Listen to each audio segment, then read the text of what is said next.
ಮಾಡ್ಬೋದು. ಇದು I bat lift ಇರ್ತಾರಲ್ಲ, ಸೊ ಅದು ಅವ್ರಿಗೆ. ಸೊ ಎಲ್ರಿಗೂ ಐ ಬ್ಯಾಟ್ ಲಿಫ್ಟ್ ಸೂಟ್ ಆಗಲ್ಲ.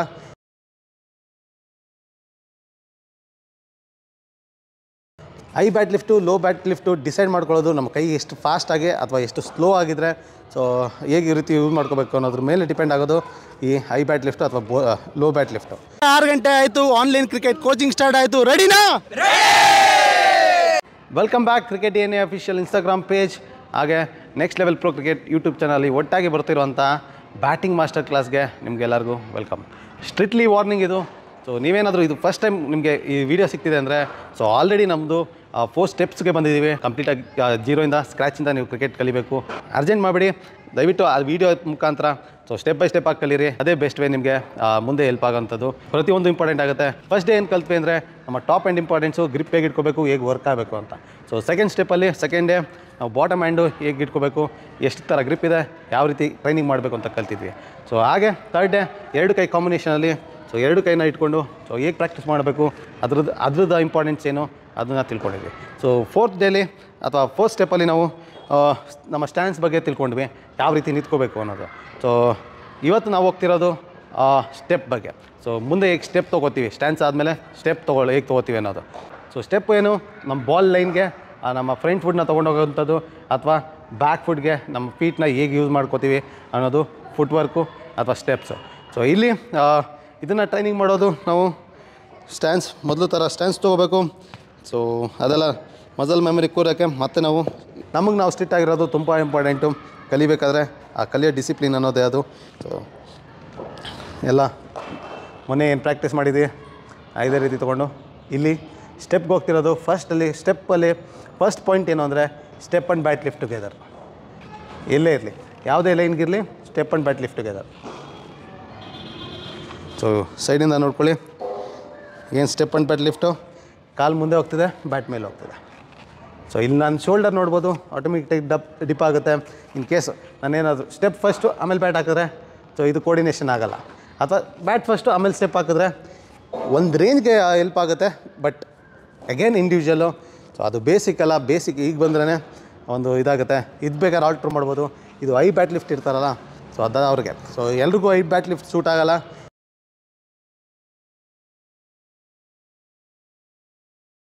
I bat lift, low bat lift decide ಮಾಡ್ಕೊಳ್ಳೋದು ನಮ್ಮ ಕೈ ಎಷ್ಟು ಫಾಸ್ಟಾಗಿ ಅಥವಾ ಎಷ್ಟು ಸ್ಲೋ ಆಗಿದ್ರೆ, ಸೊ ಹೇಗೆ ಈ ರೀತಿ ಯೂಸ್ ಮಾಡ್ಕೋಬೇಕು ಅನ್ನೋದ್ರ ಮೇಲೆ ಡಿಪೆಂಡ್ ಆಗೋದು ಈ ಐ ಬ್ಯಾಟ್ ಲಿಫ್ಟು ಅಥವಾ ಲೋ ಬ್ಯಾಟ್ ಲಿಫ್ಟು.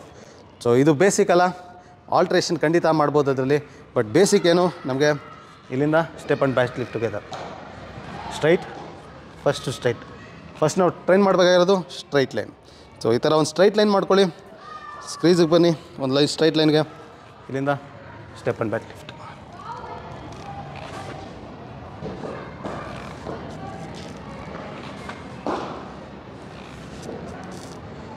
ಸೊ ನಮ್ಮ ಬಾಡಿ ಬಗ್ಗೆ ಹೇಳ್ತಿದ್ದೆ ನಿಮಗೆ, ಪ್ರತಿಯೊಂದು ಇಂಪಾರ್ಟೆನ್ಸ್ ಇರುತ್ತೆ ಅಂತ.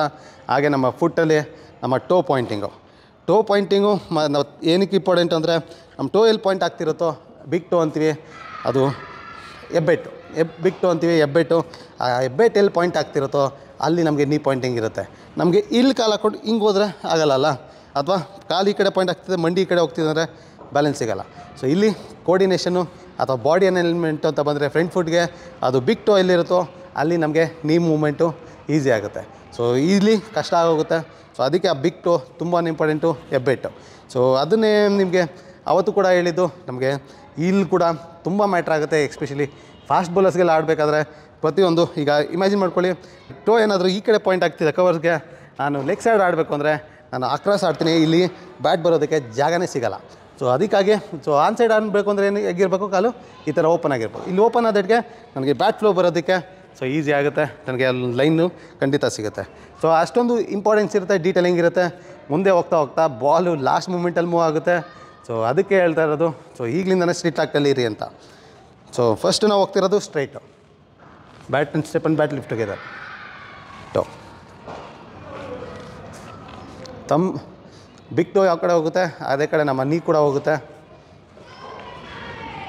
ಇದು 100 ಟೈಮ್ಸ್ ಫೋಕಸ್. ಇಲ್ಲಿ ನಾನು ಸೈಡ್ ಆನ್ ಇದ್ದೀನಿ, ಇನ್ನು ನಾನು ಬ್ಯಾಕ್ ಫುಟ್ ವೆಯ್ಟ್ ಟ್ರಾನ್ಸ್ಫರ್ ಆಗಿಲ್ಲ. ವೆಯ್ಟ್ ಟ್ರಾನ್ಸ್ಫರ್ ನೆಕ್ಸ್ಟ್ ಹೋಗೋಣ, ಅದರದ್ದೇ ಆದ ಇಂಪಾರ್ಟೆನ್ಸ್ ಇರುತ್ತೆ. ಇಲ್ಲಿ ಬರೀ ನಾವು ಹೋಗ್ತಿರೋದು front foot straight, step and bat lift together. ಇಲ್ಲಿ ನೀವು ಹುಷಾರಾಗಿ ನೋಡ್ಕೋಬೇಕಾಗಿರೋದು ಅಂದರೆ ಇಲ್ಲಿ ಕೈ ಆಚೆ ಹೋಗೋದು ಬೇಡ, ಬಾಡಿ ಹತ್ರನೇ ಇರಲಿ. ಸೊ ಇಲ್ಲಿ ನಿಮಗೆ ಶೋಲ್ಡರ್ಗೆ ಟಚ್ ಆಗ್ತಿರಲಿ, ಮಾಡಿದಾಗ ಶೋಲ್ಡರ್ ಟಚ್ ಆಗ್ತಿರ್ಬೇಕು. ಸೊ ಇದು 100 ಟೈಮ್ಸ್ ಮಾಡಿದ್ಮೇಲೆ ನೀವು ಕವರ್ಸ್ಗೆ ಹೋಗ್ಬೋದು. ಟುವರ್ಡ್ಸ್ ಕವರ್ಸ್ ನಾನು ಕವರ್ಸ್ಗೆ ಆಡ್ತಿದ್ರೆ ನನ್ನ ಬಿಗ್ ಟೋ ಕವರ್ಸಿಗೆ ಪಾಯಿಂಟ್ ಆಗ್ತಿರಬೇಕು. ಇನ್ನು ಆನ್ ಸೈಡ್ ಆಡ್ತೀನಿ, ಆನ್ ಡ್ರೈವ್ ಆಡ್ತೀನಿ ಅಂದರೆ ನಮ್ಮ ಬಿಗ್ ಟೋನ ಓಪನ್ ಮಾಡಬೇಕಾಗುತ್ತೆ. ಸೊ ಇಲ್ಲಿ ನಮ್ಮ ಶಾರ್ಟ್ಸ್ ಎಲ್ಲೋಗುತ್ತೆ ಅಲ್ಲಿ ನಮ್ಮ ಬಿಗ್ ಟೋ ಇರುತ್ತೆ. ಅದು ಫ್ರಂಟ್ ಫುಟ್ ಆದರೆ ಇನ್ನು ಬ್ಯಾಕ್ ಫುಟ್ ಮೂಮೆಂಟ್ ಹೇಗಿರುತ್ತೆ ಅಂದರೆ ಬಾಲು ಯಾವುದೇ ಲೈನಲ್ಲಿ ಪಿಚ್ ಆಗಲಿ, ಅದು ಔಟ್ಸೈಡ್ ಆಫ್ ಪಿಚ್ ಆಗಲಿ, ಆನ್ ದ ಸ್ಟಂಪ್ಸ್ ಪಿಚ್ ಆಗಲಿ ಅಥವಾ ಲೆಗ್ ಸೈಡ್ ಪಿಚ್ ಆಗಲಿ, ನಮಗೆ ಒಂದೇ ಮೂಮೆಂಟ್ ಇರೋದು ಇಲ್ಲಿ ಬ್ಯಾಕ್ ಫುಟಲ್ಲಿ, ಅದು ಟುವರ್ಡ್ಸ್ ಆಫ್ ಸ್ಟಂಪು. ಇಲ್ಲಿ ನಾವು ಆಫ್ ಸ್ಟಂಪ್ ಲೆಮನ್ನ ಕವರ್ ಮಾಡಬೇಕಾಗತ್ತೆ. Stands off stump especially short ball ಆಡೋರಿಗೆ, ಎದುರ್ಕೊಳ್ಳೋರಿಗೆ ಸೊ ಇದು ತುಂಬಾ ಹೆಲ್ಪ್ ಆಗುತ್ತೆ. ಸೊ ಇಲ್ಲಿ ನನ್ನ ಹೆಡ್ನ ಅಬ್ಸರ್ವ್ ಮಾಡ್ಬೋದು ನೀವು. ಇಲ್ಲಿ ನಾನು ಹೆಡ್ ಫಸ್ಟ್ ಹೋಗಲ್ಲ, ಹೆಡ್ ತೊಗೊಂಡು ಆಮೇಲೆ ಹೋಗಲ್ಲ. ನಾನು ಹೆಡ್ ತೊಗೊಂಡಷ್ಟೇ ನಾನು ಐ ಲೆವೆಲ್ ಮೇಲೆ ಹೋಗ್ಬಿಡುತ್ತೆ.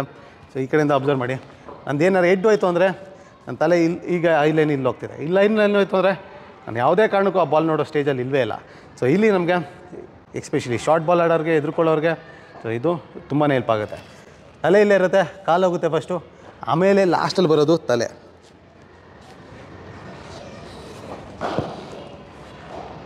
ಲೆಗ್ಸ್ ಫಸ್ಟ್, ಆಫ್ ಸ್ಟಂಪ್ ಲೈನಲ್ಲಿ ಹೋಗಬೇಕು. ಇಲ್ಲಿ ಪೊಸಿಷನು ಆದಷ್ಟು ಪ್ಯಾರಲ್ ಲೈನ್ಸ್ ಸ್ಕ್ರೀಸ್ ಇದ್ದರೆ ಒಳ್ಳೆಯದು. ಸ್ವಲ್ಪ ಓಪನ್ ಇದೆಯಾ, ಸ್ವಲ್ಪ ಕ್ಲೋಸ್ ಇದೆಯಾ, ಅಗೇನ್ ಡಿಪೆಂಡ್ಸ್ ಆಗುತ್ತೆ. ಸೊ ಸ್ವಲ್ಪ ಓಪನು, ಸ್ವಲ್ಪ ಕ್ಲೋಸ್ ಬೇಡ, ಆದಷ್ಟು ಸ್ಟ್ರೈಟ್ ಲೈನ್ ಇರಲಿ, ನಮ್ಗೆ ಆದಷ್ಟು ಪವರ್ ಸಿಗುತ್ತೆ ಕಾಲಲ್ಲಿ. ಬ್ಯಾಕ್ ತಲೆ ಲಾಸ್ಟಲ್ಲಿ ಬಂತು, ಅದಾದಮೇಲೆ ಬ್ಯಾಟ್ ತರಬೇಕು. ನನ್ನ ಫ್ರಂಟ್ ಫುಟ್ನ ಅಬ್ಸರ್ವ್ ಮಾಡಿ, ಬ್ಯಾಕ್ ಫುಟ್ಗೆ ಹೋದಾಗ ಏನಾಗುತ್ತೆ ಅಂತ. ಇದು ಸ್ಲೋ ಆಗಿ ಮಾಡ್ತಿರೋದ್ರಿಂದ ನಿಮಗೆ ಅಬ್ಸರ್ವ್ ಮಾಡಬೇಕು, ಗೊತ್ತಾಗುತ್ತೆ. ಇಲ್ಲಿ ನನ್ನ ಬ್ಯಾಕ್ ಫುಟ್ ಕಂಪ್ಲೀಟ್ ಲ್ಯಾಂಡ್ ಆದಮೇಲೆ ನನ್ನ ಫ್ರಂಟ್ ಫುಟ್ಟು ಹತ್ರ ಬರುತ್ತೆ. ಇದನ್ನು ಎಲ್ ಶೇಪ್ ಕೂಡ ಅಂತಾರೆ. ಸ್ವಲ್ಪ ಓಪನ್ ಇರ್ಬೋದು, ಬಟ್ ಈ ಥರ ಕ್ಲೋಸ್ ಇದ್ದರೆ ಕಷ್ಟ ಆಗ್ಬೋದು ನಿಮಗೆ. ಸೊ ಇಲ್ಲಿ ಬಾಲ್ ಬಂದರೆ ನಿಮ್ಗೆ ಆಡ್ಕೊಡ್ಬೋದು ಮುಂದಕ್ಕೆ ಇನ್ ಫ್ಯೂಚರ್. ಈ ಪೊಸಿಷನಿಂದ ಈ ಕಾಲು ಎಷ್ಟು ಇಂಪಾರ್ಟೆಂಟ್ ಅಂದರೆ ಇನ್ ಫ್ಯೂಚರ್ ಏನಾಗುತ್ತೆ ಅಂದರೆ ಇನ್ ಕೇಸ್ ಈ ಕಾಲು ಇಲ್ಲಿಲ್ಲ, ಇಲ್ಲಿ ಬಂತು ಅಂದರೆ ಇಲ್ಲಿ ನಾನು ನನ್ನ ಸೈಡ್ ಆನ್ ಪೊಸಿಷನಲ್ಲಿ ಇರ್ತೀನಿ. ನನಗೆ ಇಲ್ಲಿ ನನಗೆ ಆಡೋಕ್ಕೆ ಆಫರ್ ಮಾಡುತ್ತೆ, ಕವರ್ಸ್ ಎಲ್ಲ ಆಡೋಕ್ಕೆ ಅಥವಾ ಕಟ್ ಆಡೋದಕ್ಕೆ ಹೆಲ್ಪ್ ಆಗ್ಬೋದು. ಬಟ್ ಇಲ್ಲಿ ಪುಲ್ಲು ಅಥವಾ ಇಲ್ಲಿ ಲೆಗ್ ಸೈಡು ಬಾಲ್ ಏನಾದ್ರು ಕಟ್ ಆಯಿತು ಅಂದರೆ ಇನ್ ಸ್ವಿಂಗರ್ ಥರ ನಾವು ಕ್ರ್ಯಾಂಪ್ ಆಗೋ ಚಾನ್ಸಸ್ ಜಾಸ್ತಿ ಇರುತ್ತೆ ಈಗ ಇಲ್ಲ. ಯಾಕೆಂದರೆ ನಾವು ಆಲ್ರೆಡಿ ಸೈಡ್ ಆನ್ ಇದ್ದೀವಿ. ಸೊ ಸೈಡ್ ಆನ್ ಪೊಸಿಷನಿಂದ ಓಪನ್ ಮಾಡೋದು ತುಂಬ ಕಷ್ಟ ಆಗೋಗುತ್ತೆ. ಸೊ ಅದಕ್ಕಾಗಿ ಮಿಡ್ ವೇ ಹೋಗಬೇಕು. ಸೊ ಇಲ್ಲಿಂದ ಇದು ಕ್ಲೋಸ್ ಆದರೆ ಇದು ಬ್ಯಾಕ್ ಫುಟ್ ಡ್ರೈವ್ಗೆ, ಬ್ಯಾಕ್ ಫುಟ್ ಪಂಚ್ಗೆ ಒಳ್ಳೆ ಪೊಸಿಷನ್ ಇದು ಬರಲೇಬೇಕು. ಸೊ ಯಾವ ಬಾಲ್ಗೆ ಯಾವ ರೀತಿ ಯೂಸ್ ಮಾಡ್ಕೊತೀವಿ ಅನ್ನೋದು ಇಂಪಾರ್ಟೆಂಟ್ ಆಗುತ್ತೆ. ಸೊ ಅದಕ್ಕಾಗಿ ಬೇಸಿಕ್ ಒನ್ ಏನು, ನಮಗೆ ಇಲ್ಲಿಂದ ಆಫ್ ಸೈಡ್ ಆಡೋಕ್ಕೂ ಚಾನ್ಸ್ ಕೊಡಬೇಕು, ಹಾಗೆ ಲೆಗ್ ಸೈಡ್ ಆಡೋಕ್ಕೂ ಚಾನ್ಸ್ ಕೊಡಬೇಕು. ಅದು ಬೇಸಿಕ್ಕು ಅಥವಾ ಮಿಡ್ ವೇ. ಅದೇ ಇನ್ ಕೇಸು ನಾನು ಏನಾದ್ರು ಇಲ್ಲಿ ಬಂದು ಇಲ್ಲಿ ಜಾಸ್ತಿ ಓಪನ್ ಆಯಿತು ಅಂದರೆ ನನಗೆ ಇಂಪಾಸಿಬಲ್ ಪೊಸಿಷನಲ್ಲಿ ಇರ್ತೀನಿ. ನಾನು ಇಲ್ಲಿ ಬ್ಯಾಕ್ ಫುಟ್ ಡ್ರೈವ್ ಆಡೋದಕ್ಕೆ ಇನ್ ಕೇಸ್ ಬಾಲ್ ಪಿಚ್ ಆಚೆ ಹೋಯಿತು ಅಂದರೆ ಸೊ ಇಲ್ಲಿ ಹಿಂಗ್ ಔಟ್ ಆಗೋ ಚಾನ್ಸಸ್ ಜಾಸ್ತಿ ಆಗುತ್ತೆ. ಸೊ ಇಲ್ಲಿ ಆಡೋಕೊಳ್ಳೋದು ಈಸಿ ಆಗುತ್ತೆ, ಇಲ್ಲೆಲ್ಲ ಆಡೋದು ಈಸಿ ಆಗುತ್ತೆ. ಸೊ ಇಲ್ಲಿ ಅಡ್ವಾಂಟೇಜು ಡಿಸ್ಅಡ್ವಾಂಟೇಜಸ್ಸು ಇದೇ ಇರೋದು. ಸೊ ಅದಕ್ಕೆ ಮಿಡ್ ವೇ ಚೂಸ್ ಮಾಡಿ.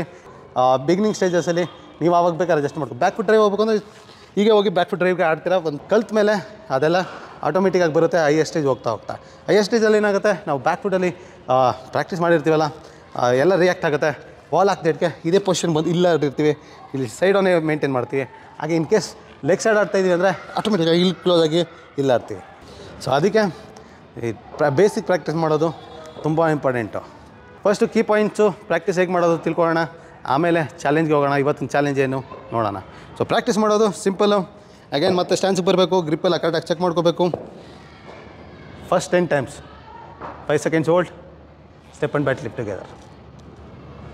ನೋಡ್ಕೊಳ್ಳಿ ಚೆಕ್ ಪಾಯಿಂಟ್ಸು, ಬ್ಯಾಟು ಶೋಲ್ಡರ್ ಹತ್ರ ಇರಬೇಕು, ಹಿಪ್ಪೆಲ್ಲ ಕ್ಲೋಸೇ ಇರಲಿ. ಈಗಲೇ ಇನ್ನು ವೇಟ್ ಟ್ರಾನ್ಸ್ಫರ್ಗೆ ಹೋಗಿಲ್ಲ ನಾವು. ಸೊ ಬಿಗ್ ಟೋ ನೋಡಬೇಕು, ಬಿಗ್ ಟೋ ಫೇರ್ ಇನಫ್, ತುಂಬ ಕ್ಲೋಸು ಇಲ್ಲ, ತುಂಬ ಓಪನು ಇಲ್ಲ. ಸೊ ಮಿಡ್ ವೇ ಇದೆ, ಕರೆಕ್ಟ್ ಬ್ಯಾಲೆನ್ಸಲ್ಲಿದೆ. Go back.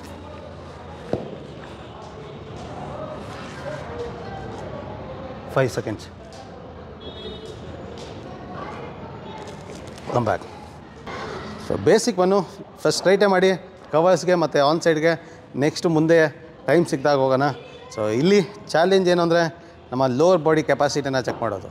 ಸೊ ನನ್ನ ಪ್ರೈಮರಿ ರೂಲ್ ಹೇಳ್ತಿದೆ, ನಮ್ಮ ಸ್ಪೋರ್ಟ್ಸಲ್ಲಿ ನಮ್ಮ ಲೋವರ್ ಬಾಡಿ ಸ್ಟ್ರಾಂಗ್ ಇರೋದು, ಸ್ಟ್ರೆಂತ್ ಇರೋದು ತುಂಬಾ ಇಂಪಾರ್ಟೆಂಟು. ಅದಕ್ಕಾಗಿ ನಾನು ಹೇಳ್ತಿರೋದು. ಸೊ ಇದು ಚಾಲೆಂಜು. ನಮ್ಮ ಲೋವರ್ ಬಾಡಿ ಕೆಪಾಸಿಟಿನ ಬಿಲ್ಡ್ ಮಾಡ್ಕೊಳ್ಳೋದಕ್ಕೆ ಅಥವಾ ಎಷ್ಟಿದೆ ಅಂತ ಚೆಕ್ ಮಾಡ್ಕೊಳ್ಳೋದಕ್ಕೆ. ಸೊ ಚಾಲೆಂಜ್ ಏನಿವತ್ತು? ಸೊ ಚಾಲೆಂಜ್ ಸಿಂಪಲ್ ಚಾಲೆಂಜು, ನೋಡೋಕ್ಕೆ ಸಿಂಪಲ್ ಅನಿಸುತ್ತೆ, ಮಾಡೋರ್ಗೆ ಗೊತ್ತಾಗ್ತಿರುತ್ತೆ ನಮಗೆ ಈಗ ಎಷ್ಟು ಕಷ್ಟ ಇರುತ್ತೆ ಅಂತ. So step and battle lift together, weight equally transfer, ತಲೆ ನನ್ನ ಕಾಲು ಅಥವಾ ಟೋ ಮೇಲೆ ಓಲ್ಡ್ ಈ ಪೊಸಿಷನ್ ಹೋಲ್ಡ್ ಮಾಡಬೇಕು. ಮಿನಿಮಮ್ 10 ನಿಮಿಷ, ಮ್ಯಾಕ್ಸಿಮಮ್ ಯಾರು ಕ್ರಾಸ್ ಮಾಡ್ತೀರ ಈ ಚಾಲೆಂಜ್ನ ಸೊ ಅವರು ಕಮೆಂಟಲ್ಲಿ ಹಾಕೋದನ್ನ ಮರಿಬೇಡಿ. ಇದೇ ಪೊಸಿಷನಲ್ಲಿ ಇರಬೇಕು. ಮಿನಿಮಮ್ 10 ನಿಮಿಷ ಆಯಿತು. ಸೊ ಚಿಕ್ಕ ಹುಡುಗರಿಗೆ ಲೆಸ್ ದೆನ್ 10 ವರ್ಷ ಏನಿದ್ದೀರಾ ಅವ್ರಿಗೆ ಮಿನಿಮಮ್ 1 ಮಿನಿಟ್. ಸೈಡನ್ನಿಂದ ನೋಡ್ಕೊಳ್ಳಿ. Step and battle lift together, ಈ ಥರ ಲೈನ್ ಇದ್ದರೆ ತುಂಬ ಒಳ್ಳೆಯದು. ಹೋಲ್ಡ್.